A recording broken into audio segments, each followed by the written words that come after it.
Synchronicity is essentially about patterns and how we use pattern recognition to make sense of an otherwise chaotic universe. There's a loose narrative to the show and a chronological order, particularly in the way that the show is bookended. The first work, Present Shock, deals with patterns through the lens of information and information overload at a human scale.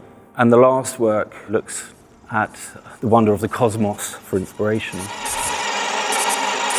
Present Shock is very much a homage to the very first project that we worked on as UVA. It references a project that we did with Massive Attack for the 100th Window Tour in 2003. And that was in collaboration with Robert Del Naja, where we created the scenography for the show. And loosely speaking, the themes were centered around navigating truth and living through the challenges of an information age. 20 years on, those themes are more pertinent than ever. The intention was to start the show with something that was very busy and confrontational and something that we're kind of familiar with on a day-to-day basis, and this idea of information overload. Whereas in contrast to that, Musica Universalis is very much a meditative installation. It's inspired by the ancient Greek philosophers and Pythagoras in particular, theory that the orbital patterns of planets in our solar system create a kind of music.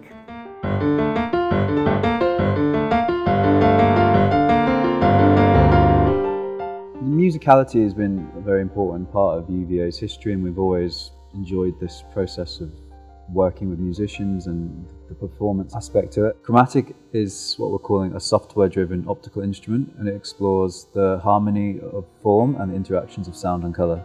Each note or instrument within the music corresponds to a specific colour or shape, which is displayed by the installation. The visuals are, they're an interpretation of Daniel's music, and Daniel's music is feeding into them, but that's where this idea of man and machine comes from. This was just a really exciting chance to find a way of bringing all these elements together and to explore how can we visualize sound, how can we visualize music.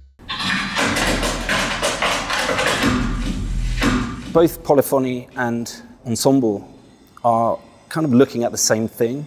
They're both looking at the origins of music and how we've evolved to create the desire to express ourselves through sound and where that influence has come from. It's interesting because when we first worked on these projects many years ago, and they manifested in different forms, we were working with Bernie Krause, who looks to the outside world, the natural soundscape, animals, as a source of inspiration. With Ensemble, we actually did another work with a theoretical neurobiologist, Mark Changizi, who wrote a book called Harnessed.